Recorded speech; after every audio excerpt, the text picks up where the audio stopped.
Welcome to the SideQuest Live, where all we talk about is apparently showing a hog when we establish to get in office. Sonic the Hedgehog, that is. We are a video Sonic game the show. Hedgehog. Yes, we're a family video game show. We are your weekly-ish video game podcast, and I say weekly-ish because we sometimes do 2 a week. We generally get 1 a week. Sometimes we'll do 2 a week. Sometimes we'll do one every week and a half. Yeah, that's about right. And this is your wonderful crew for this evening. That's going to take you on this incredible journey of video games. Oh, you don't say. Yes, we have never heard of him. Video games, and boy, are my arms tired. That video games, barely newer. Damn near killed him. That's Johnny. Daniel. Yeah. Whoa. What the heck? I can't do it. Yeah, it's like that thumbs up, thumbs down thing. Like you've got some crazy version. Yeah, there was some like weird. Boop, boop, yeah. boop, boop. It just. Yeah. No. Maybe it has like a cooldown. Maybe. Don't spam the laser lights. The person above him, J Holder. Oh yeah. I don't. It doesn't do thumbs up for me. I think that's just a mobile thing. Maybe. Kitty corner from JJ, the one, the only SideQuest. Look at it. Yeah. It doesn't do anything. That's why I take that luscious head of hair. God, how do you have just like? Hey, you're so jealous. Oh, there you go. Oh, wow. Thumbs up for that beautiful beard, beautiful hair. So jealous. And this is me, Dolly. My boxers. Yeah, I think we're all in your boxers. We're all in their boxers. We're all in their boxers. Yeah. I am in Seattle Supersonics basketball shorts. Thank you very much. Oh, okay. I am in shorts because I messed up my knee. Here, quick story time. I went to not Los Angeles, Huntington Beach for a wedding over the weekend. We were trying to catch our flight out of Detroit. We were connecting flight in Salt Lake City, and our flight was late coming in. And when it landed, it was late landing. And we were I was running to the airport carrying a bunch of stuff, thinking I was going to make it to the gate. We had like 15 minutes to run all the way across Salt Lake City Airport. And I saw the gate. I see the gate 6. I'm like, cool. I'm going to make it. This is awesome. I was wearing clogs, and I was clogs? Clogs, Crocs. Well, Clogs version of Crocs. Yeah, sorry. Crocs are clogs, but not all clogs are Crocs. Yeah, there you go. So I was wearing Crocs, and which you guys, by the way, I have to say, you guys influenced me to purchase these things. Yeah, my daughter loves them, and then you guys. All 3 of us own Crocs now. All 4. I'm wearing them right now. Yes, with that frozen screen. He's wearing them right now. Yeah, Zach is in like 140p down there. It's what the heck? I ended up, kind of falling. Timber landed on my left knee. I thought it was my knee at first. I'll hit back in a second. And then my right arm. And I actually ended up bashing the front. There, he's back. The front of my knee instead of on my knee proper. And boy, that's shooting pain. And it's still in like a lot of pain. So I'm guessing I might have like a hairline fracture in my, I don't know, femur or tibula or mandibula or whatever. One of the ibulas, nebula. You can't afford this, old man. Come on. No, I can't. I hurt myself. So an injury in this economy. So I ended up in the hotel room all day Friday night and Saturday morning, not going anywhere in Huntington Beach, playing video games on the old Switch. God bless having the ability to. I have an injury story as well. Yeah. So I was in Michigan this weekend. Yeah. Crossing paths. We were crossing streams. We were. We like ships in the night. Kind of like this way. But my brother was having his 40th birthday party this weekend. Nice. And there was some heard of him. There were some plastic chairs. Oh no. That were just sitting out. And I decided to sit in the plastic chairs. Me being the person who likes to sit a lot. Yeah. And so I was sitting in the chair, got up, get another beer, sit back down in the chair, get up, get another beer, sit back down in the chair. Starts to crack. Oh no. Like, Oh shit. I was like, this is fine. I do it one more time. The whole thing just like explodes. Oh. I'm like, I like, it's like, it looks like an Adirondack chair, but it's all plastic. And I like it, the whole back just like falls back. And like, I don't know if you can see. Let me get off my chair. Oh no. Oh wow. Yeah. Wow. Like, Yeah. hey, Yeah. No, we see it. it scratched the hell out of me. I was about to say, it's like, man, it just split a crack right in your ass. Yeah. It like made my ass crack go all the way up. But yeah, and people all night were just being like, "Are you okay?" And I'm just like, "I'm not fucking okay." Like, Well, now I'm not. Wait, Greg's your brother? no, Greg's not my brother, but Oh. Greg lives really close to my brother, and Let's just say they're neighbors. I mean, yeah, Greg lives like 20 minutes away from my brother. I can't believe you're doxing Johnny's family like this. Yeah. Let's just say it's more like Crocsing. Okay. Well, yeah, that's a bummer. Can we talk Getting about injured. video games now? Let's talk about video games. Let's talk Yeah, no one about. wants to see my ass anymore. That's for the other show. Let's just That's for the say Patreon that's exclusive. for the other show. We did have a little bit of video game news that we're going to get to right now before we talk about all these wonderful games that we've been playing. The first bit of news that took place yesterday, actually, and then we're going to go back in time a few days. But yesterday's big news, obviously, the PS5 Pro, the PS Vita, the PS5 Pro has been announced officially. We knew it was going to happen. So cool, great. Everything that everybody wanted. Super powerful console, totally affordable. Comes with an awesome stand. Vita You means can life. just pop. This is pop- not. That's why this isn't called Vita. Yeah, exactly. I put my title in there, which was it's a pro, but it's not a portable. Because I would freaking first and foremost $700, right? Woo! That's a lot of money. Yowza! It is when you look at. I think somebody posted if you look at inflationary numbers, they're second most expensive next to the PS3. Because when the PS3 launched, that was tough. Yeah, that was huge. Then the PS4 launched and reversed paths, and it was like what $399, and people lost their minds because it was so freaking affordable. $699 American dollars, $300 more than the PS4 when the PS4 launched, and that was state of the art for a device that I'm just gonna say it right now. Ready? Has bullet points, has graphics, has advanced graphics, and has upscaled graphics. Has pisser technology. Has pisser technology. PSSR, which is the Russian version of the PlayStation. Yeah. This was. Yeah, go ahead. No, I Somebody was go first. gonna say it's easy to dunk on this and frightfully so, but like at the same time, like Sony is releasing this knowing full well this is lesbian coded man out of here. Yeah, Mhm.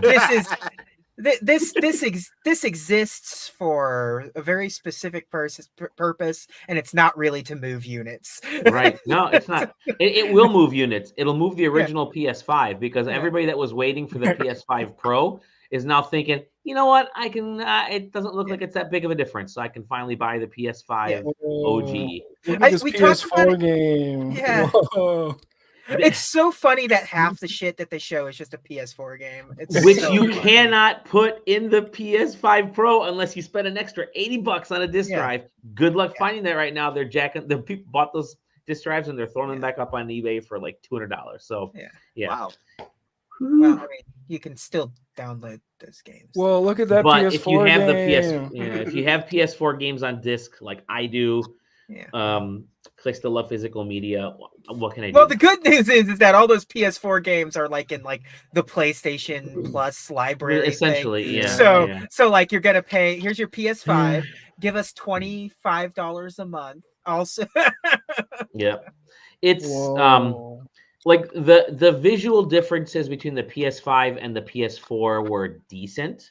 Like this you isn't can about tell. this isn't about graphics right now. I mean, like this Yeah, PS5's not about it. People are showing like side by side screenshots. yeah, And and you things. It's couldn't like, tell. it's not about that. It's like there's a reason they didn't even focus on it. It's about Yep. frame rates. It's about ray tracing. It's about the little details. It's not about It's about the all the stuff actual we were it's not promised when the PS5 yeah, initially it's not launched. about the fidelity. It's about the Yeah. rest of it, and like It's that's tech- cool. I Tech mean, pervert shit. yeah, it's tech Yeah. yeah, it's exactly it. It's tech pervert shit. It's which is it's cool. like I love that shit, and I will end up with a PS5 Pro at one point in my life. Figured, but it's not like now. it's like the difference between like an RTX 2060 and an Yeah. RTX 3060. Yeah. That's what it is. It's just like the next generation of like a graphics card. There's like it does the same thing a little bit faster and powerful than the last thing. It doesn't really matter. Yeah. It's and they just need games first before they That's can exactly do this. Like, I hey, would look, like- here's this PS4 Yeah. game. I would like there to be Again. a PS5 game that like takes advantage of the PS5 before you decide it's time for a PS5 Yeah. Pro. Yeah. Like we're just now getting to that era of gaming where there aren't last gen versions. Like so I don't know, man. It's barely Yeah. barely like Barely. everything coming out of Japan is Yeah. is they start with the PS4 and then they Yeah. move like barely get into the PS5 territory. Yeah, So and we're still getting like the fucking Star Wars last whatever Survivor what it was Yeah. like it's going backwards. Yeah, it's going backwards. We're getting a PS4 version now. It's like, yeah, whatever. Yeah, and Japan just doesn't like the PS5 in general. So Yeah. Yeah, they do not. it doesn't help. They really don't like this one now too. So it's kind of over. It's bigger than the PS5 currently, and It's wild to see Yeah. both Microsoft and Sony like struggling together for different reasons. Like they're making different fuck ups each. Like Mhm. as Nintendo just kind of you're used to one being off while the other is having its glory days. born in the PSSR. Yeah, like PS2 was hot, Xbox was not, 360 was hot, PS3 was not. Are the console wars over? Like I No. just feel like there's nobody like standing for a specific.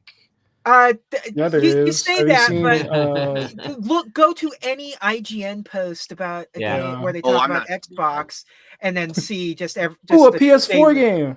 Yeah, see the deluge of PS4 better or whatever is like, yeah, it's still out there. It's just completely different now because we're all so removed from that part of social media that rampant just I'll post on whoever wherever Mhm. kind of thing. Like all of us here are so far removed from that bullshit. We're all on Yeah. Discords. We're all just kind of dealing with, our echo chambers. But like when you're younger, it doesn't matter. You're just gonna go and you're gonna reply under every video game person's post about your opinions. And they're PlayStation rules. Yeah. I hate the GameCube. You're an Xbot. yeah, just like I how think what's just like you saw the post we got about your fucking review. like, Yeah, favorite for it. That was funny. Yeah. Well, I think what's really interesting now with like what you're saying, Johnny, I mean not Johnny, JJ, about technically, Microsoft yeah, He's a John, and yeah, technically. about Microsoft and Sony both like struggling is like the big reason is mostly because PC gaming is so prominent now. Like it's like so- way more They finally made it accessible. The yeah. Steam Deck has made The everybody Steam Deck's huge, optimize yeah. everything. Mm-hmm. So it's Yeah. like it's Yeah. so much more accessible to get into PC gaming. And like even if you look at the PS5 Pro, if you spend maybe $400-$500 more, you can have a gaming PC that does things better than the PS5. Like it's not really Or that far off. Like the ROG Ally or whatever. Just Yeah. Yeah. Those things have really disrupted how these companies have been so set.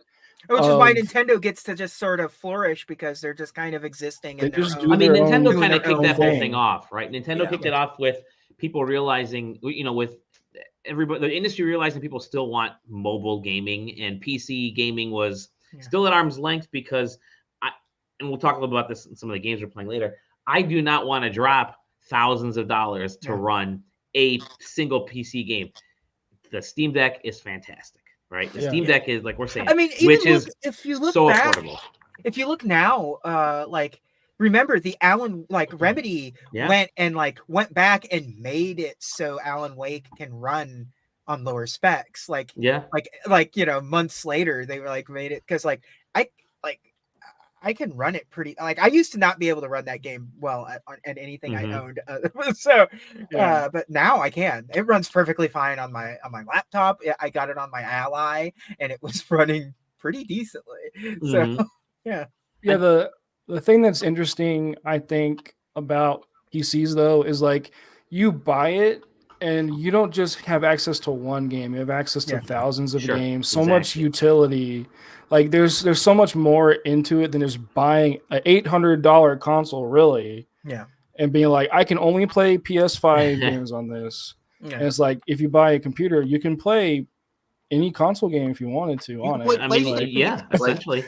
Xbox and PlayStation games are native on there now with with just showing up on Steam and Epic Game Store. Yeah. It's just that market's grown. Yep. I wonder if they're waiting for the PS5 Pro to launch to give that a few months on the market before they put Spider-Man 2 on PC, because it's been a while now. Spider-Man 2 not being on PC seems ridiculous. So but I mean, I think you mentioned it earlier, Zach, like there was no marquee game for them to really show. It's like, cool, check out the Toyota Tacoma, what racing Tundra. Game are they showing off? Was that just Gran Turismo that they're showing? I think it was the Crew. They kept showing the Crew on this thing, which is like, why were you showing you have Gran Turismo and you're not having them working on a fucking. You should have shown Ridgeline. Yeah, they're missing that now. For me, what really irked me about this is it's been what's happening with Sony over the last several years, actually, in that they no longer care about wowing audiences. Yeah. Back here. This was aimed at developers. It really felt like, okay, you put Mark Cerny out there, who is everything I've heard about. He's a super nice guy, really likable, but he doesn't make things exciting. Sony, even when they first showed off the PS5, they just did that stupid liquid bubbles, man. That is not exciting. Have people show excitement. This like is how Xbox and Nintendo do it. Like there's no personality to what they're showing here. It's just clips. It's the video game equivalent of this meeting could have been an email. Yeah, legit. It's so difficult. As someone like me who's knee deep in storytelling at the company that I'm at, and I have to, everything I present has to have impact. And I go back and I watch the directs. Like Nintendo's like the company that always knocks out of the park, and Microsoft is catching up with how they're doing. Even when the show is bad, the production is at least charming and fun. Like yeah, and so even if I don't care about the content, Sony used to be that way. Even the terrible E3s used to be like at least entertaining. Like, and this is not entertaining. Sony is they're supposed to be an entertainment company because they're one of the biggest movie studios. They're one of the biggest music studios. They're one of the biggest game studios, and yet they can't entertain. They can't put out fire or change your production group that's putting out these videos. I wonder how many of these are left over from the Jim Ryan days, but like just wipe it clean and do something fun and interesting. It's the same people that are putting out their movies, all their hits, like Madam Web, Craven. Yeah. Did so you guys this know... is not. Hey, go ahead. Did you guys know that Sony also does life insurance? Yeah. And they have their life insurance. They do credit cards. Sony has Sony's foothold, particularly in Japan, is it's like the company. It's the company. And they have a car too. Yeah. As well, automotive. And I have my notes. I gotta still do my write up, but it's just sad. Like. From the excitement standpoint, I don't understand how you excite people. The folks that are buying this console are not the people that are going to watch this video. You want a PS5 Pro, like guys, check this out. Woo! You gotta just like at this point have some influencers in there talking about what's so cool about this graphics mode. Like just calling something graphics mode. Who cares? Everything has. I thought everything has graphics. Everything is a graphics mode. Like they're selling. They're selling to settings menu toggle switches are now a bullet point. They're selling a thing that already exists on the PS5. Yeah.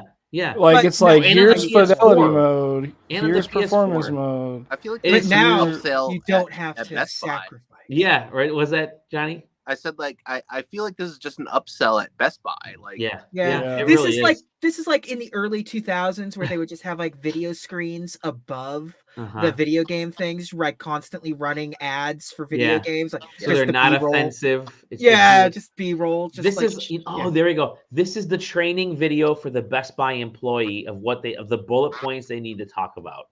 Yeah, not GameStop because they won't be around. They won't be around. It's just technology. I mean, powerful console. I can't believe they came up with that acronym and put it on a screen. And looked at it, and everyone's like, "Huh? You think people are gonna call this piss?" By the way, if you go to Sony's blog post here, I gotta show this to you because their tagline for this article. It is pretty incredible, and I'm going to share this instead. This is off the PlayStation blog. Welcome to PS5 Pro, the most visually impressive way to play games on PlayStation because you can actually play them more impressively on PC. Yeah. Which is just even the Series X is like, it's wild with Sony because they could have done something special with this. Instead, the PS5 Pro you gotta buy, like I said, you gotta buy the stand separately, the disc drive separately, and it comes with Astrobot. No, wait, it comes with Astro's Playroom, the 5-year-old game. Yeah, what? The PlayStation 5 launch title. Come on. When you could have put the brand new Astrobot game in there. Like put that in there. It used to be you would either get a game or a second controller. Yes, those were the things. Yeah, now you don't get anything with this. You barely get HDMI cables now. Or the right HDMI. It's really weird messaging. It's weird packaging, and it comes at a time where Sony's got some low lows, we'll talk about next, and some really high highs, and they're back down to a low. Like Astrobot, everybody that's touched Astrobot is talking Game of the Year contender. And I can't wait to freaking play as well. Somebody please buy it for me. But this comes hot on the heels of other news, which is Concord. This is incredible. Zach, you talk about this because I knew you're excited. I just bought Concord and I can't wait to play it. I'm just so excited. Oh, Johnny, I bet, man, I got some good news for you. So, what? I said good news. Just gotta listen to my story. So a long time ago, there was a team called Bungie. If we've heard of them before, they made Destiny and Halo, right? Yeah. Some of the higher ups at Bungie decided to leave Bungie and make their own studio, and they started working on this shooter game that eventually became Concord, and they worked on it for like 7 years. And then last year, Sony bought their studio, so they basically were back in the grasp of the company they left, essentially. And then they're like, yeah, we got this amazing game, Concord, and Jim Ryan saw this game and said, oh my gosh, we're going to give you guys $200 million to finish it. And they did. And then they showed it at one of their events, and people were like, "Oh, that looks really bad." And then they released it like a little demo, a little alpha test, and people were like, "This isn't good."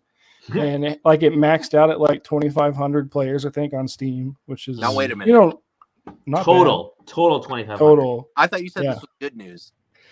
Hold on. So,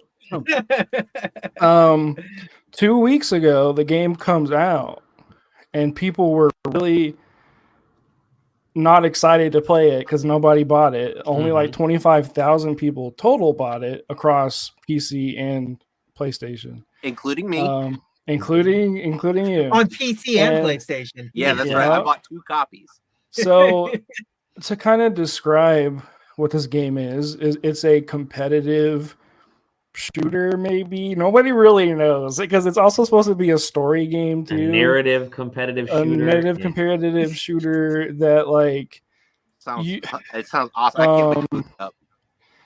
that also plays like Destiny, which is already exists. And you have all these different characters and classes. Classes are these characters, and like each character has a variant. So like a variant is like a different version of the same character that does something a little different. Mhm. Like in their example, they showed there's a character that has grenades, and one of the variants, instead of having 2 grenades, you can have 3, which is crazy. Right? Wow, game So- changer. That's so cool. So the game came out, everyone was like, yo, this sucks. And then they were like, and then Sony started scrambling, like, how do we make money off this game? And they're like, oh, we can't sell skins because these characters look like dog crap. So they're like, okay, what do you do now? And then Sony was like, we're going to shut down the servers. So 2 weeks after the game came out, they shut down the game servers. And literally every vendor that sold a copy of this game is giving people refunds, like Target, Full refund. Target, Walmart, like are sending people emails like, hey, you might not have known this, but you bought this game through us, and here's a refund for this. So the good news here, yeah. Johnny, is that you don't have to experience it. Yeah, the good news is you got a refund. Oh, great. The good news is you got a refund and you get to keep the game because the companies are saying don't bring it back. Don't bring it back to the store. Here's your money. That's what Target and Walmart are saying. Don't bring it back. Here's your money. You guys the think best that, news? Do you guys think that like people are going to make their own servers for Concord? Like real? No. There's not enough people. However, I will say this. Check out them eBay prices, baby. They're a $40 game is up to like $140, $130. I don't want Someone's selling the controller for $300. I'm looking at the eBay listings right now, and I'm looking at the most recently sold, Yeah.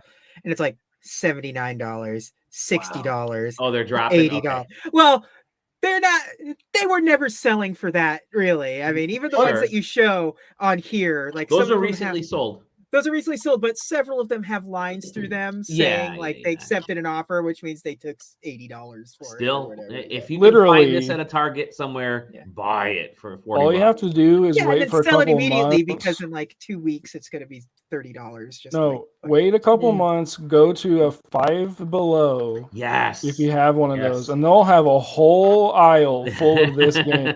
I was at a St. Vincent de Paul very recently.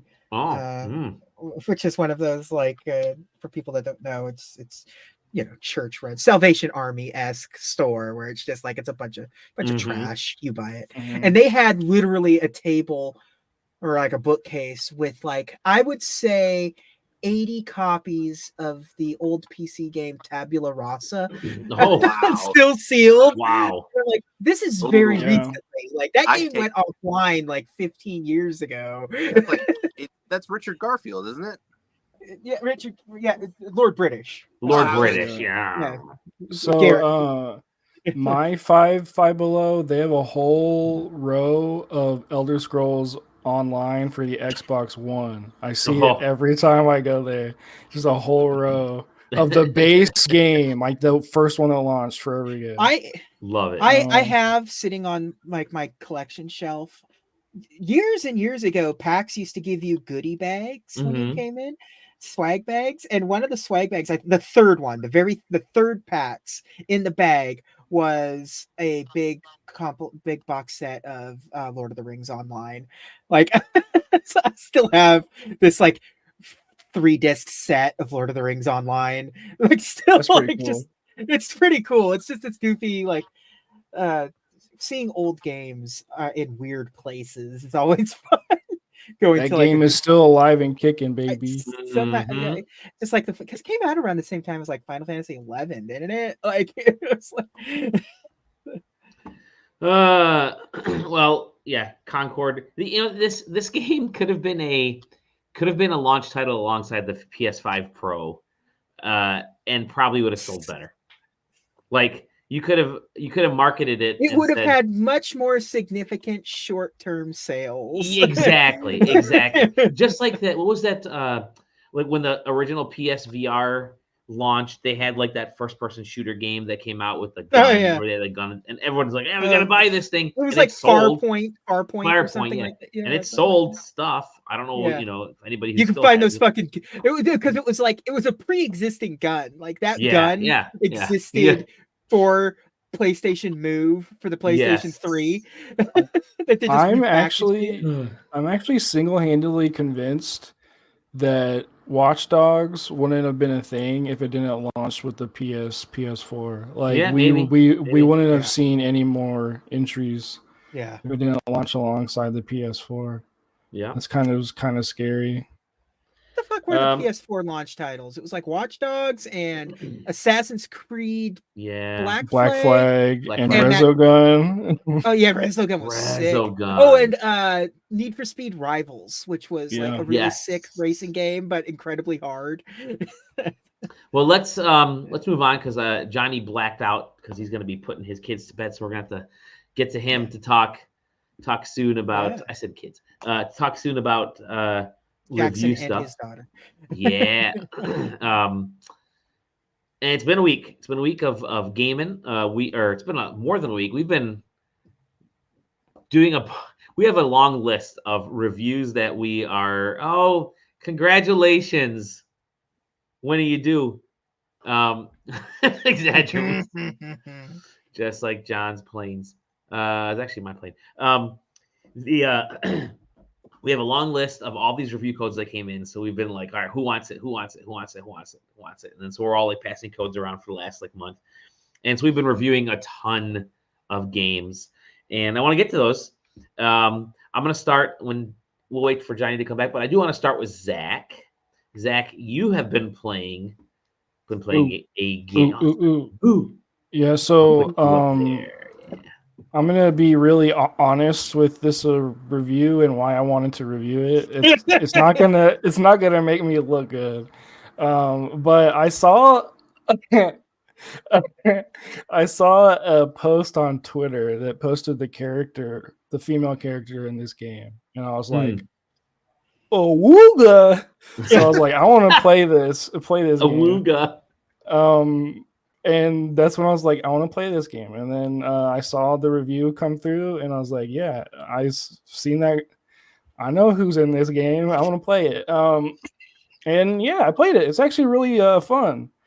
So it's called freaking Shadow of the Ninja Reborn. It's a remake of a Nintendo game, a NES game. So like old Natsume NES game.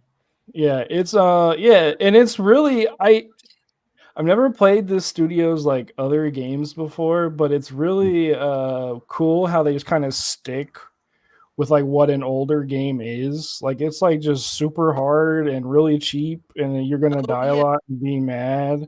And like it's really great. Like it just like it feels like an old game that you somehow just like found, and it looks good and it's fun. But it's like really, it's kind of just an arcade game. So you have like levels, and you basically play, and then you die, you restart the level over. That's just kind of how it goes. You keep your health between each level. Okay. So you're also kind of like incentivized to one, learn how to play, and two, learn the levels. So you're going to be dying a lot, and so that's just kind of like the flow. What's really cool is if you don't get hit and you pick up a certain power up, you get like an upgrade to your base attack. So you get like a little beam thing, and you can like do projectiles and stuff. You pick up items and do different things along the way. You also have like this chain thing you can throw and hit things far away to keep using it in the video. And also if you hit projectiles at the right time, they'll fly back. And there's also like really cool climbing and like parkour in the game, and like it's really cool. It just feels like an old game that somehow just came out. And all the work that went into it, you can really see it if you're looking at it. Like it's like pretty visually telling that the people who were working on it cared about it. And it sounds great. The sound's really good. This girl in the video is the reason why I got the review. And yeah, they really listen, we don't need to beat around the bush. They caked her up, man. If you look at the original sprites, she's not THICC. They put something in it. Yeah. And it drew me to it. I was like, I need to play this game. So it definitely worked. I'm going to show you real quick what the original, what the NES one is. Yeah. What the NES one is. Yeah. Keep talking. It looks like poop. Yeah. They were working on a Game Boy version of this game at one point, but then like it got scooped up instead by Tecmo, and they made it a Ninja Gaiden game. Yeah. So this is what the game used to look like. Yeah. Yeah. Dude. No, this is just what every NES Ninja game looked like, man. Yeah. Everything was Ninja Gaiden and like Strider. Those are your two things at all these. What's really cool to me, not having ever seen that before, and knowing what stage 1-2 is, and seeing how they translated it into the remake, it's actually pretty cool. Seeing that aesthetic. I love it when they remake weird shit for no reason. Nobody. This wasn't anyone's favorite NES game. Was there any? Is there anything else special in this, or is it just the game remade? Any videos or there's a hard mode. I was gonna say it's an Einen game, so it has nothing. There's a normal mode that is really hard, and then there's a hard mode that I assume is also harder than normal. It's definitely a game that kicks your ass, but it's also like if you like those arcade time rush kind of games, you kind of know what to expect. It's definitely worth the $20. I think it runs on the Steam Deck. So if you're into it. What's interesting is that you brought up some of the visual stuff. A lot of times when they remake these games and they will do something that kind of kills the visuals, right? And it seems like in this game they essentially took an NES game and turned it into a Super NES game. Which basically. I think take that aesthetic or whatever, a 32-bit NES game. Yeah. And I think that style really works for this, to the point where it's that old game. It does. Sweet. It's just really hard, dude. It's like it's a game where you gotta turn your brain on, but it's really like I was saying, the way you parkour and like jump around, you can find like shortcuts and time and things to like cut your time, and like just like, oh, I can go around here and skip all these bad guys and get to the boss, so it's like you start learning all these ways and learning how to move, and like it's really neat. So I would love to see someone who's really good at the game kind of like play from start to finish, see what they do. The level of like animation and like art direction and stuff reminds me of Metal Slug. Oh yeah. Like it's just super polished, like very, very good looking. Like I'm just looking at the trailer and like looks fucking awesome. So I appreciate that they didn't try to deviate too far from being a 2D game still. Yeah. Like sometimes I just love that lady, dude. I'm just I love that Pocky and Rocky keep showing up in this stupid fucking thing. Cool. Besides that, I've been playing lots of Fields of Mistria. That's that game it's so good. Yeah. I don't know what you guys talked about before about it, but it's just it's like, so I've been thinking about this game a lot in the shower, which is what I do. Like when I really like a game, I love thinking about things. I would love the Zach. Let's just say podcast. He's been talking about farming in the shower, if you know what I mean. Yeah, but it's like spreading his seed in the shower.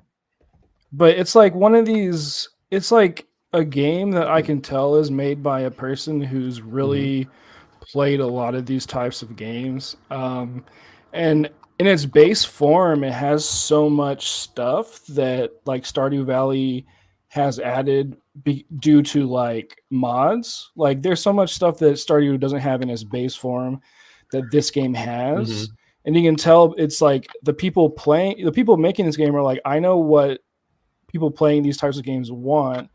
And also I'm assuming they're big fans too, and you can just tell because it has those sort of things that like I wish Stardew had. It's like it's here, and then it kind of gets rid of the bloat that Stardew has with like crafting and gathering materials and stuff. There's a lot less of that and more like community focused and getting to know characters and like forcing you to walk around the village and actually talk to people and interact with them and like actually do things for them. They feel more realistic. It feels like they're actually friends and they're getting together and they're doing things. They all have their own storylines constantly going. You can just kind of like walk in and interrupt things of them doing something. It's just like it's really well put together, but it's like it's in early access, which is crazy. But it's like I don't know, it has this so what these games do for me and what I think they do for a lot of people but they don't realize it is like it allows you as a person to like be connected to your work, like what you're doing. Like it allows your labor, like you have connection to your labor and you get to see a direct effect of it. And like in our personal lives outside of video games, we don't really have that connect. But these farming games, you get this like I am putting in the work and I get to see the effects of it and how I'm helping people and how I get to see things grow and get to see animals get like raised and grow these vegetables and make friends and fall in love and help people. Like these games are so perfect for that kind of like I am like the thing that we're missing, a lot of us are missing with like life. And it's just like, and this is kind of the perfect example of that because it really focuses on the community aspects a lot of these games have, but they don't super focus on. And it's just like it excels in like every single thing that a game in this genre should. It's really neat. But it's just like really I don't know. It really speaks to me because I'm just like this is the perfect form of what this game should be, and it's not even done yet. And I'm just like obsessed with it. But yeah, the characters are great, and the love stories in it, like the characters actually flirt with you and are pretty like forward, which is not normal in these kinds of games. It's like they'll call you cute and be like, "Hey, I like you," and it's like, "Oh, not tsundere like every yeah." other. It's like, "Oh, okay, whoa, like cool." And it's like it doesn't happen in these games, so yeah, it feels like the next evolution of the genre because Stardew kind of started that, and now it's like now we're here. So yeah, that's all I got. You're muted still, Dally. Oh, there we go. Now you can hear me. There. So let's move on to Johnny. Wow. Throw I up the thought I was horns again and see if you can get the fucking. Yeah, do the. Yeah! We all got W Riz. It ain't working. Yeah. Johnny is not working. Actually, Johnny was working. He was working on a review, and we talked a little bit about sort of classically inspired games. And Johnny's been reviewing, or actually not a classic remake. Johnny's been reviewing a classically inspired game called Shogun Showdown. I've seen this TV show. It's a good show. Yeah, so this game, I'm not going to beat around the bush here. This game rips. We'll see. It is basically like a 2D Into the Breach, not like an isometric. Yeah, it's not like an isometric thing, but like a one plane yeah. Into the Breach. But Into the Breach demake. Kind of. It's just like you can each. So here's how it works: you pick a character, you go on like a branching path type of thing, like Slay the Spire inspired stuff. This is a strategic roguelike, and you what you can do is you can move your character, you can queue an action, you can queue an attack rather. You can use your special move, or you can attack, and each one of those things takes a turn. So, like, if you queue something while someone is ready to attack you, then you're going to get hit by something.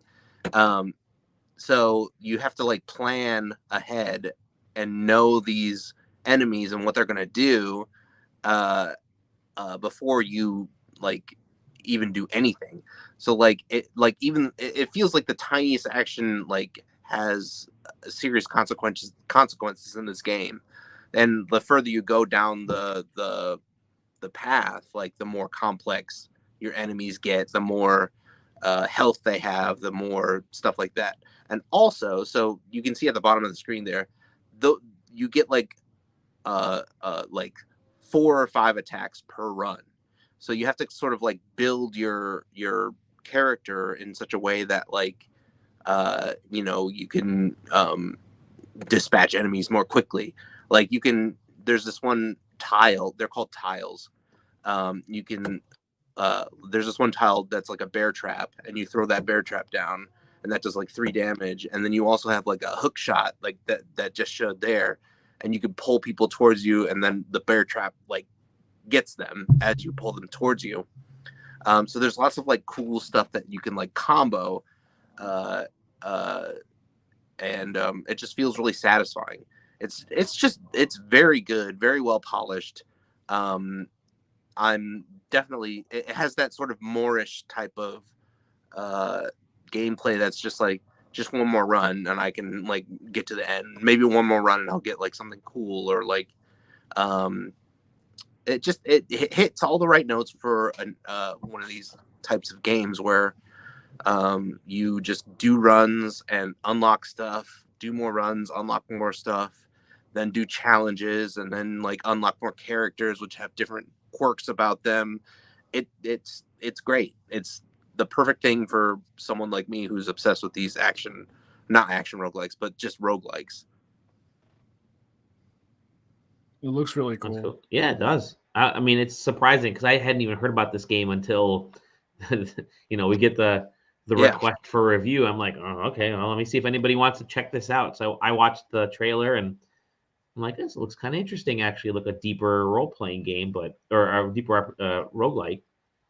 Seems to have like really cool layouts to the worlds there. So that's neat. Yeah, and like it gives you items as well that like it feels like you should hang on to them, but like in practice, you should just use your items as soon as you need them, because you get so many items all the time in the game. You can see them on the left-hand side of the screen there. But you're expecting you're going to get hit. You have like 10 hit points per character or whatever, and you can also make the enemies hit each other, which is great. It's very Into the Breachy in that way as well. Yeah, I love this game. It's great. Very cool. Very cool. It reminds me of. I'm trying to remember. I don't know why I can't remember the game. It reminds me of. What is it? Just like, think if I keep talking, I'll remember. Yeah. I'll remember. Somebody say something. It's one of the most popular roguelike games. What, Slay the Spire? Darkest Dungeon? Darkest Dungeon. Yeah. Kind of reminds me of that with the positional stuff. Yeah. Yeah. Yeah. But then also Into the Breach with the movement and yeah. So Into the Breach is so fucking good. It looks really good. And like because it reminds me of Into the Breach so much, like it's it's got my stamp of approval on it. The Johnny stamp of approval. I'll get a little. I'll come up with a cool little thing. Have my face on it, like a wax seal, perhaps. I wonder if we a wax seal.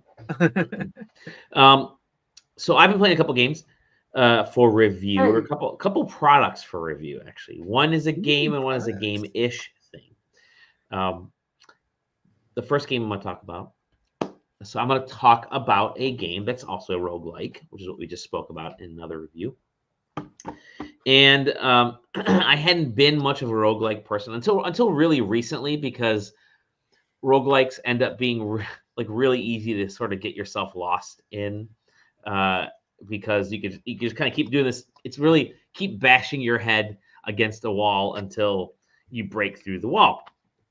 So the game that I have been playing, and I'm stalling right now because I'm trying to get this video. We could up. tell. We could tell. Yeah, it's a it's a game called Demon's Mirror, and Demon's Mirror is an interesting roguelite because it's sort of a hybrid of a couple things. It's a card-based thing, Oh, and it's boy. also it's a card-based game. It is a Yeah, roguelike, and it's also a match three gem.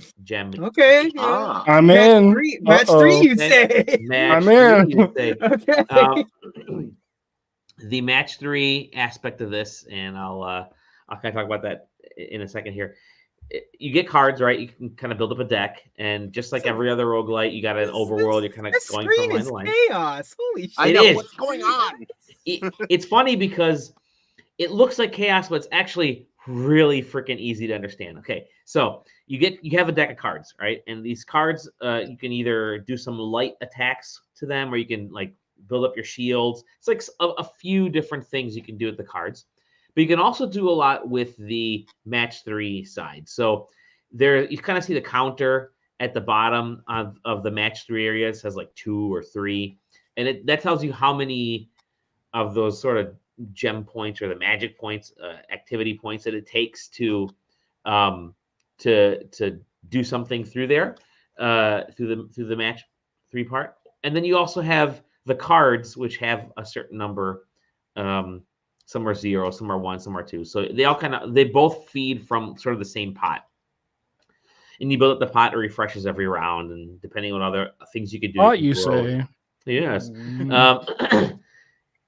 The match three aspect, you can either replenish your shield or you can attack, and you can do combos with some of those things too. So you can actually get, did I not hit the loot button? I'm gonna hit the loot button.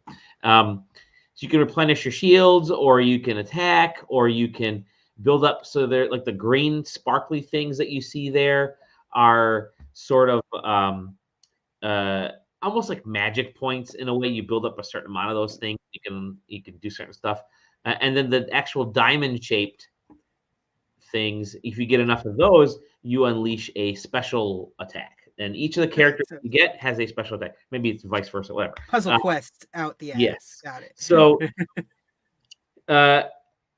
it's interesting in that you really have to balance, like, do I want to attack from the match three side, or do I want to attack from the card side? Do I want to defend from either of those? Do I want to, replenish shields? Because if I replenish the shields from the match three side, then I don't have enough points to do stuff with the cards, and so on and so forth. It's a little chaotic at first because you are trying to balance, like, what am I actually going to do? Like, which of these things am I gonna focus on? And then there'll be like the enemy will drop a gem in there that you have to destroy, otherwise it'll take a big chunk of your life, your HP away, and stuff like that. But it's, I don't like that guy's face.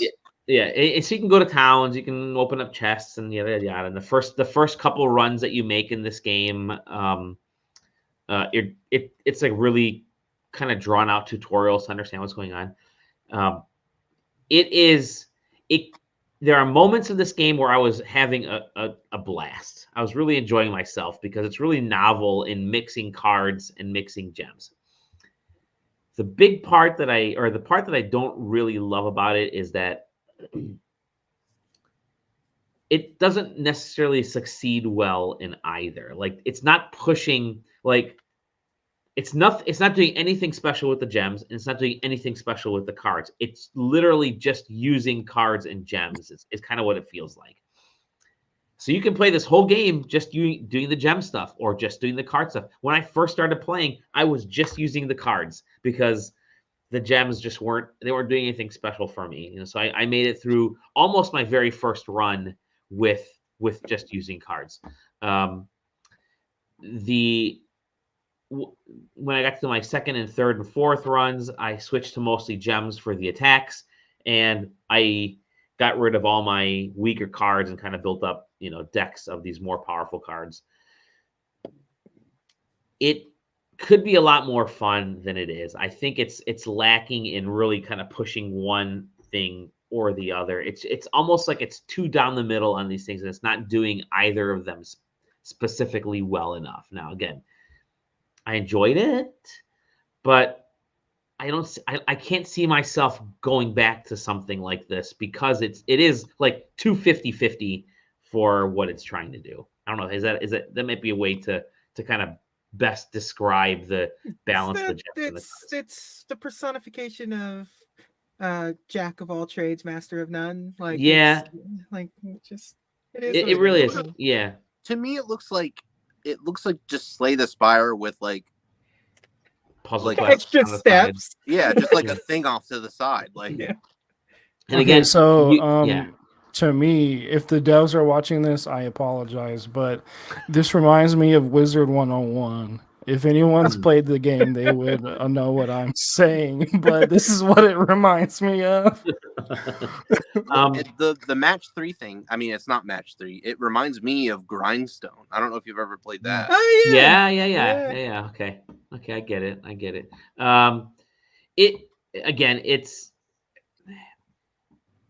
It really needs to get pushed towards one or the other, or they really need to combo off each other a little bit better, because again, I didn't feel like the combos worked all that well between the cards and the gems.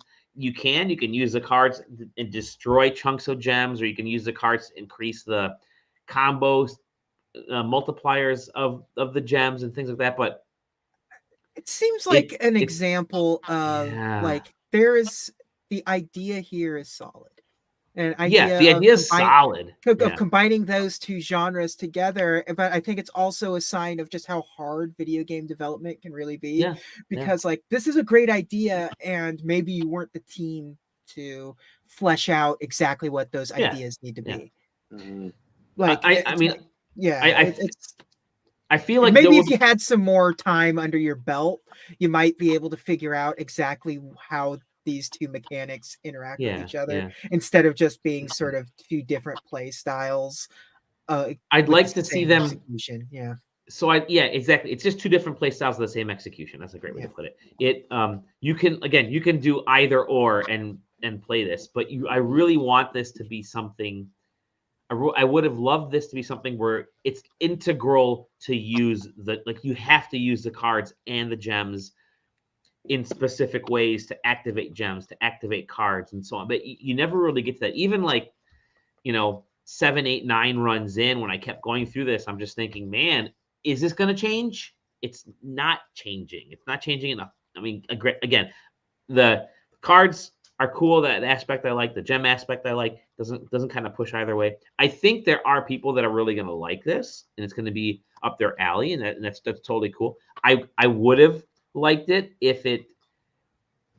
if there was something that really hooked the cards, if there was meaning between the cards and the gems, and it doesn't feel like there's I would have loved if the more you use the gems, maybe the cards get stronger on their own, or you're upgrading cards, or vice versa. You're doing certain things and it's affecting the enemies differently depending on how much interplay you have between the two. But it's not. It's literally just, do you want to attack with the gems or attack with the cards, and you want to replenish your life with one, and it's like, okay, I mean, I get it. People are gonna like it, but I was fine with it, but I'm not gonna love it. So I think there's an idea here, and this is definitely the kind of game where I feel like a sequel to this will hit. Like it'll get it, but this is almost like the taste test. It's almost like not a beta, but it's the early access. It's not the early access part. Yeah. I mean, it's getting there, but it's not there yet. So again, what's really interesting to me, Dolly, is how I said it reminds me of Wizard 101. Mm-hmm. All the things you were saying that they should do to improve is what Wizard 101. It's just Wizard 101. Okay. I never played. So Wizard 101, you have a deck built around a certain element, sure. But you have these things called pips that like make your attack stronger. So you make your attack stronger with these pips, so you kind of like stack those up, but then you get shields that defend against certain things. So you have to play your shield, play your pips, and you kind of like play around the enemy you're fighting, and you kind of like stack up your shields, stack up your pips, and then you have this all-out attack, which is what this is. This is the same thing. So yeah, it's just Wizard 101. You bring up a good point, because I would have loved to see like the majority of the enemies in this that I faced in my runs were they just hit harder, and they hit in different ways, and they just have different types of attacks. Like, yeah, okay, this one will poison you, or this one will hit harder and you lose 2 gems off your board. It's almost like really in your face about the game mechanic of the gems and the cards. I would have loved if maybe there's, like you mentioned, maybe there's elemental aspects of this. Like, I want to build my deck. Like, I want to build a deck that's tuned toward, like, I play Magic the Gathering sometimes. I still do once in a while. I build very specific kinds of decks because that's how I love to play. And you look at like Marvel Snap is the same way. I build very specific types of decks because the meta in those is really fun. There isn't any meta in this yet. And again, that's why I said a sequel down the line, once they've got their kind of bearing and they've understood what is clicking with people and where they can push it on this, I think could be really cool. There's something there. It's just not hooking me. It's too basic for me. I have another game I'm playing, though. Another game that's similar to something that JJ and I talked about several weeks ago. Now, this thing has been out for a long time, and it's now made its way to PlayStation. And that is the Antstream Arcade. So Antstream Arcade is this streaming sort of arcade streaming arcade system that's built on 1,300 classic games that you could play. I mean, there's like R-Type, there's Double Dragon, there's Ninja Gaiden, there's ZVS, I think, there's a bunch of stuff. Grandpa games. Yeah, Grandpa games. Metal Slug. They're all streaming. Ooh, so fun games. Fun games. Yeah. They're all these streaming style games that check it out, cool visuals. Some of the games in this thing are like out there too. Like, I don't know why you chose this game to be part of your service, but fuck. So let me kind of preface this by saying that there are games across every era, across every device. Like, there's Spectrum games in this, and there's Commodore 64 games in this, and there's Super NES, and there's arcade, and there's Mega Drive, and there's Rogue is in this. The original Rogue is in this. Yeah, which is impossible to play with. Yeah, how do you play it with a controller? You don't. You don't, because you got to bring up the freaking keyboard. There's a keyboard just for that game that comes up. Who was that tough? But it's interesting that it's in there, and I think that's actually kind of a neat thing. So, yeah, you can play all these games, all streaming. Awesome.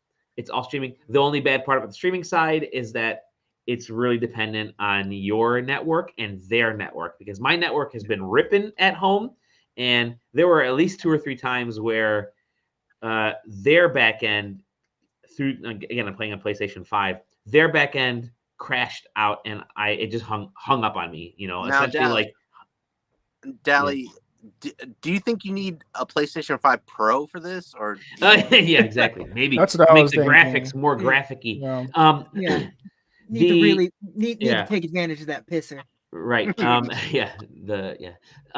So you can play the games. That's cool. There's all these kinds of every genre in there, sports and blah blah blah. So you can play it just like if you're really interested to get back into some of these. There's 1,300 of them. Get back into some of these old games. That's cool. There are 2 aspects that I actually really like about this, and one is you build up there's like this weird gem system that if you play games and you do these things called challenges, and I'll get to that in a second, Achievements, You basically, you get achievements, you get gems, you can unlock certain things about your about your avatar and your There's a weird tags and all that kind of stuff. community Yeah, involved. it's Yeah. really kind of, it focuses on the community Yeah. because the actual challenges are that you can pick, like they have daily, they have weekly, they have monthly, I think monthly, but definitely daily and weekly challenges, and then there's just like challenges that are perennial.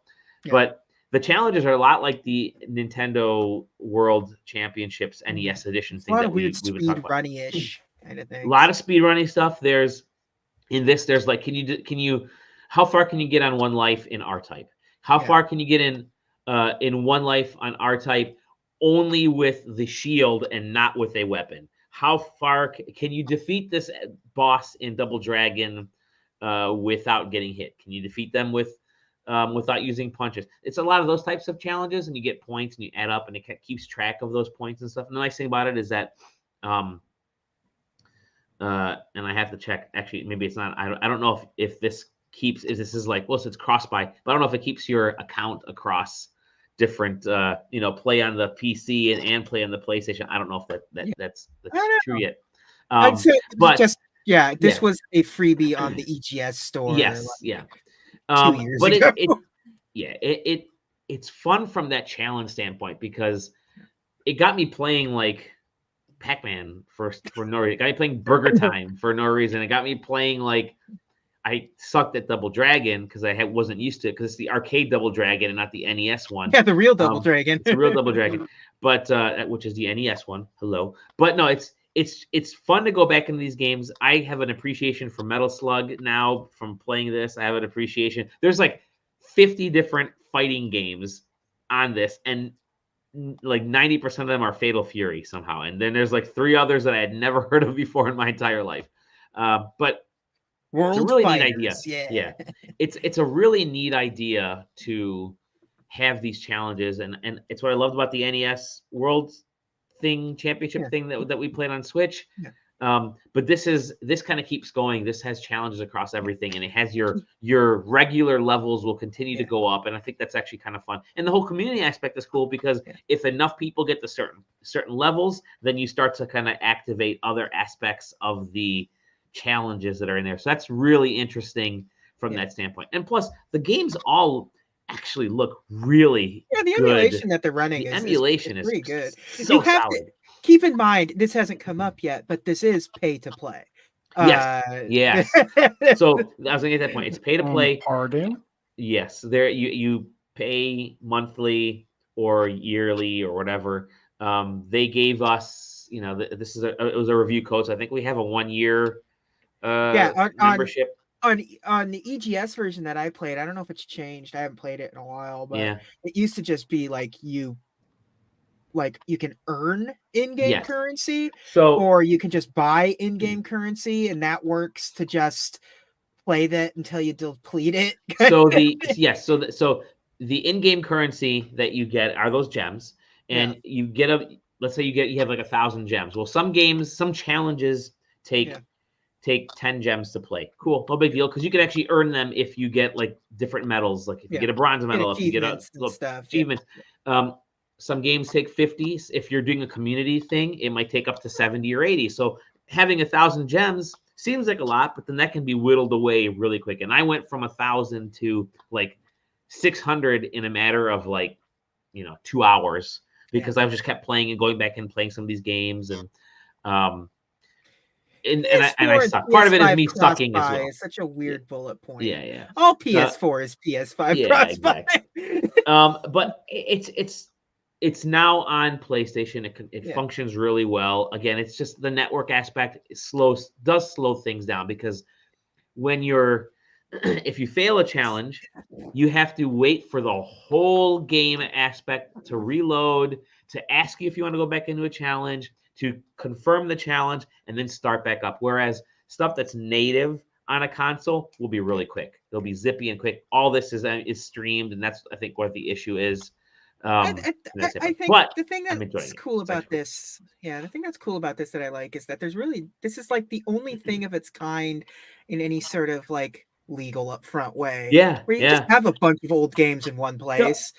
like it doesn't really. There's no like Netflix for retro games, you Mhm, know. mhm. So it's about the closest you're This gonna is the get. closest you're gonna get, yeah. Yeah, And it's kind it, of neat because there's some weird shit in there. There's some weird yeah. stuff that's just peppered throughout it that kind of don't expect to see. And I know that with this Pong, release, baby, yeah. they started putting PS1 games, which weren't Yep. like there weren't PS1 games before. I don't. Yes, think. and I mean, I loved playing all the freaking pinball games. Like, I'm a pinball. Oh yeah, you I put a was fucking just pinball game so in many. front of me. Yep.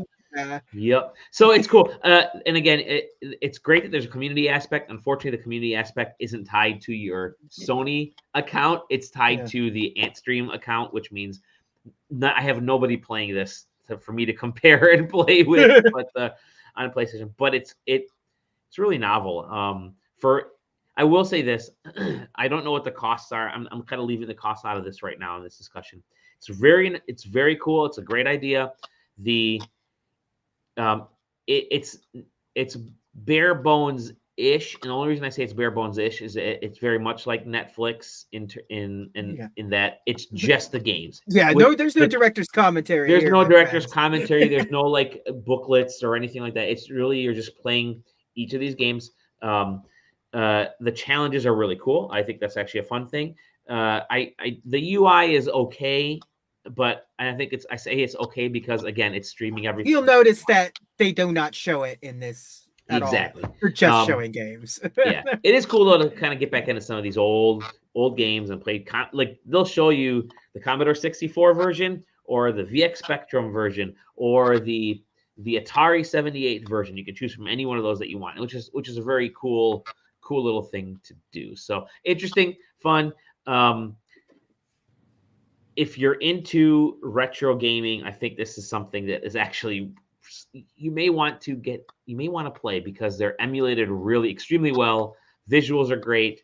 Just make sure your network at home is running and their network is up and running, because obviously anything that's streamed can be an issue. But yeah, I was really really happily surprised with this. When they sent the code over, I thought, all right, cool. All right, a retro game thing, whatever. I mean, I'll play it, and I guess I'll talk about it. And I played it, and I'm like, oh crap, this is actually real. I can see myself hopping into these at least for the daily challenges. But I want to get time with this and actually start playing multiplayer because there's multiplayer modes in this and all that kind of stuff, or gaming online, I guess. So it's cool. And man, what a neat idea. It's $30 for a year. By the way. Is it okay? Yeah, it's not too bad then. That's not bad.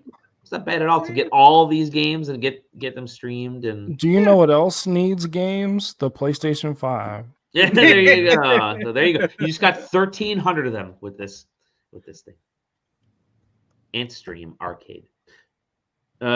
Speaking of games, more PlayStation 5 games. Actually, I don't know if they're PlayStation 5 games. JJ's been playing some games. Speaking of retro inspired, we've all been playing something that's vaguely retro. Yeah, I'm gonna start with the original retro version of this game. Yeah, I think in order to understand, Ooh. Yeah, in order to understand some of what's going on in the game that I have been playing, you need to sort of. A lot of people aren't real; they're just familiar conceptually with Yars Revenge, but not. Is really this PS5 Pro graphics? Like, yes, it's running at a whopping 11 frames per second. I can see the RTX. Yeah. So Yars Revenge was like an Atari 2600 game. It wasn't like an arcade game. This is an Atari 2600 game, straight out, and it's a very simple game. The hell? Okay, so just pause this screen, Dally. Just pause it. It's obnoxious. Okay, so the barrier that's around the cannon on the other end is like it's got a barrier around it. Yeah. You have to get your little bug over there to nibble away at the barrier, and when you nibble away at that barrier, you get energy. When you cross the barrier in the middle, it loads that energy up as a bullet. So the next thing you do is fire that bullet and try to line it up so it's behind you. So you have to fire, dodge, and hope it hits the enemy on the other side. It is. There it is. And it goes through and got it. Yeah. Boom. Got it. Boom. And Graphics. that's the gameplay loop of Yars Revenge. It's a really weird arcade style, I don't know, shooter game. So that leads into what this insanity that Atari has decided to unleash upon the world with Way Forward. Way Forward. Yeah, they have decided What to the heck turn. is this? They have decided to turn Yars Revenge into Yars Rising, which is a Metroidvania. Exactly the same type of game. And it's easy to joke, but they've added so much Yars bullshit to this game. I'm fascinated by like it doesn't feel like it doesn't feel like they just shoved Yars stuff into a game they were already making. It does feel like the whole point was because you could see the hacking minigame is you playing Yars like stuff. Your power-ups are all Yars like stuff. You have a hand cannon. You have this power that lets you eat away, nibble at the barriers, and you use that nibbling to get power, get your rockets and stuff. And you work for an evil. You're not okay. You get a job at this evil Google ass company so you can infiltrate to sort of bring them down from the inside, but you quickly find out that there's more to it than just that. This company is into some weird alien shit, because that's what the original Yars was, bug aliens. It was like trying to bring down a bug alien invasion kind of thing. And that's still the plot of this. Your character's online handle is like her hacker group handle is Yar. Her real name's she's like Emi. I don't like the writing of this game. I'll be blunt with it. It's very Joss Whedon, like he's right behind me, isn't he? Kind of like snarkiness all the time. You see where she hides in the hallway to hide from people. Like she'll say stuff like, "Don't look to your side," because like it's a very stupid idea that you just hiding in a door frame it's just gonna hide you. Like so I have to be meta with that kind of stuff.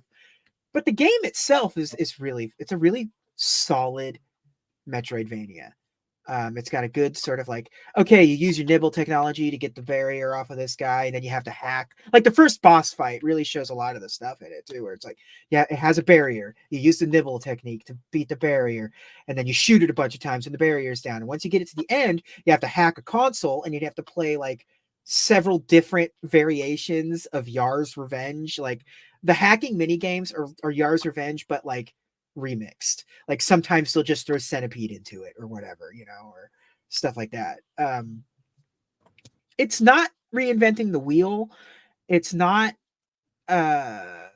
particularly like, it's not like great by any stretch of the imagination, but it's a super, super solid Metroidvania with good controls and a good gimmick with the way they implemented Yars Revenge stuff. And it's got a great soundtrack too, which I will say, really, really love the weird lo-fi soundtrack that's going on here. But yeah, if you're looking for just a low impact, is it multiple Yar or single Yar? It's a possessive Yar. It's that's what the Yars is. It's apostrophes in there for. This is the rising of Yar, not she becomes not a bug multiple, later. Not multiple, kinda. You get wings. You keep cool. Every time you get an upgrade, it's rewriting your DNA to let you do stuff. So like you're getting alien technology sort of rewriting you. And like your hacker group team are just like, are you okay? Because your vitals are going crazy right now. And you're like, I can shoot bullets now. And you're like, okay, well, be careful, I guess. But how big are the levels like in the game? Are they substantial size or? It's one giant skyscraper that you're in. Basically, you're in a big office building. I mean, it's. Got it. And then you like find yourself in the basements and stuff. It's a good size map. So does she say I can move things with my freaking mind? you're not too far off of what she, kind of, she says when she gets her new powers. And what, you know, there's a lot of I have freaking powers now kind of bullshit. Like I said, I do not like the writing in this game, but I can look past it because it is fun to play. Okay. It's a perfect 7 kind of thing. Like it's, you know, it's fun. It's good. It's good. If you're looking for a Metroidvania that's low impact, this is the game for you. I think. I think this is good. It's got an aesthetic all of its own. Just don't expect the good writing at all. And the girl's cute. If she's she legal. is very. Is she old enough? I don't want to be saying that if she's a teenager. The age never comes up. So I'm not. I redact my statement. I'm not saying that. She is old Let's enough. just She say- is old enough to work in a high level IT job at an evil. Okay, so. I'm putting it back out there. Let's just say she's old enough to work at a high-level evil corporation. Let's just say. JJ, you've been playing another hacker game. Yeah, I mean that's actually true. There's a lot of hacking in this game. It's the worst hacking mini game I have ever played in my life. In this game, they give you the option to turn it off completely, which you should. Yeah, I've been playing Star Wars Outlaws. I like this game a lot. I think this is a good fucking Star Wars game, but it's got bullshit. But like, I don't care. I'm having fun. It's a stealth game. It is not an action game. It's got an axolotl in there. Yeah, kind of. That is my favorite part of the game, is sending that little dude to do your fucking bidding.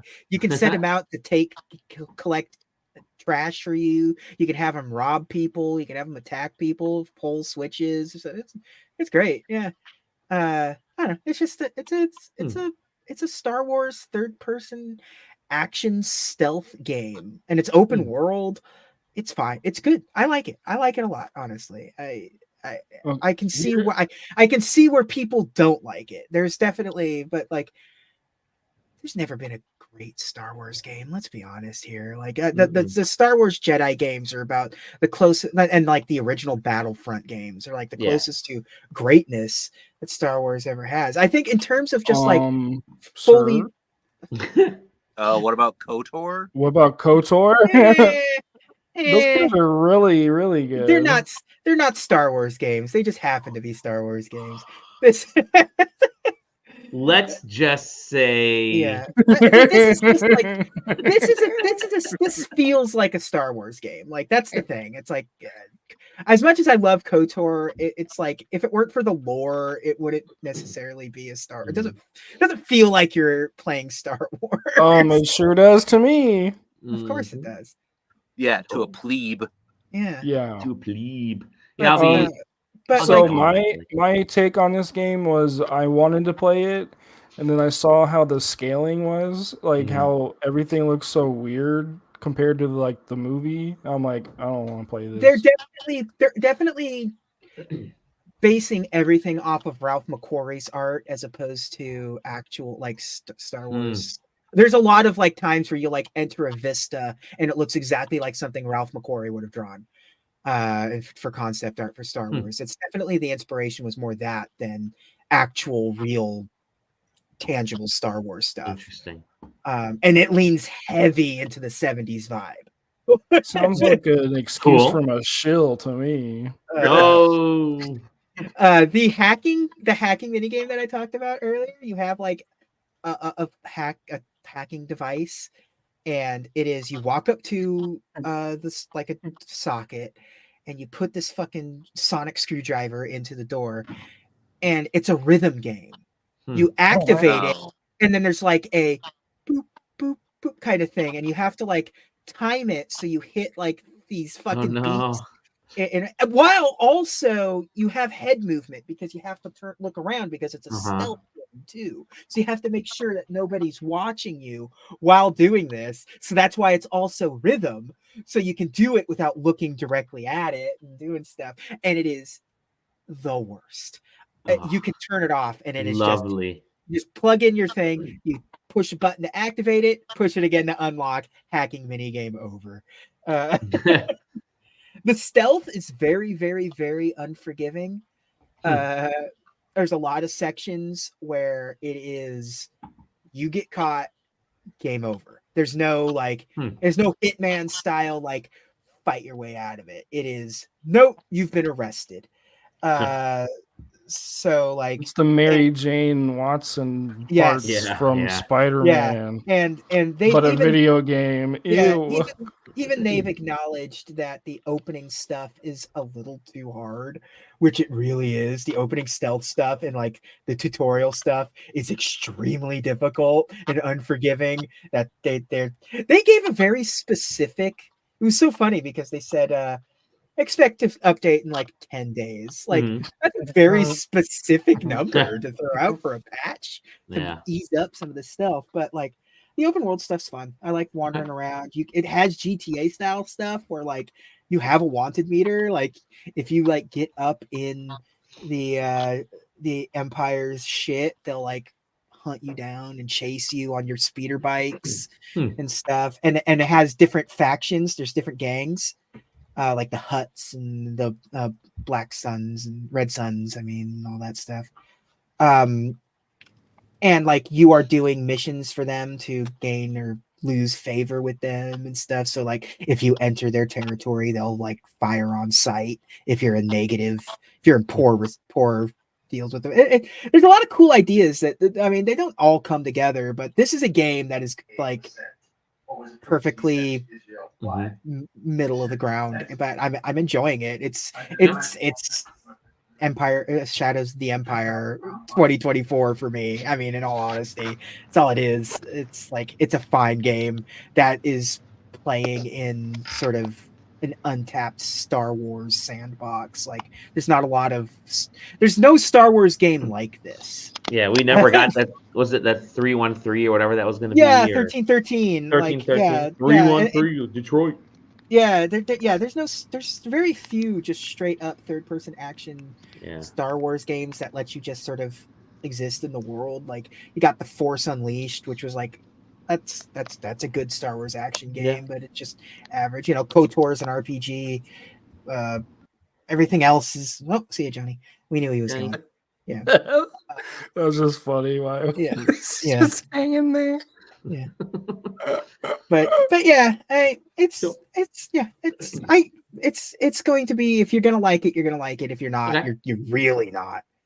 So I think it's gonna be one of those games that I eventually end up. Oh, and to be honest, I just did a 1 month of Ubisoft Plus, and you just get it. It's $20 a month, and you just get it. Yeah, and so it's I'm okay, I'll play through some of the shit. I'm gonna play through this, and I'm gonna play through that fucking Avatar game, and just there we go. And done. $20 what are you doing, service. man?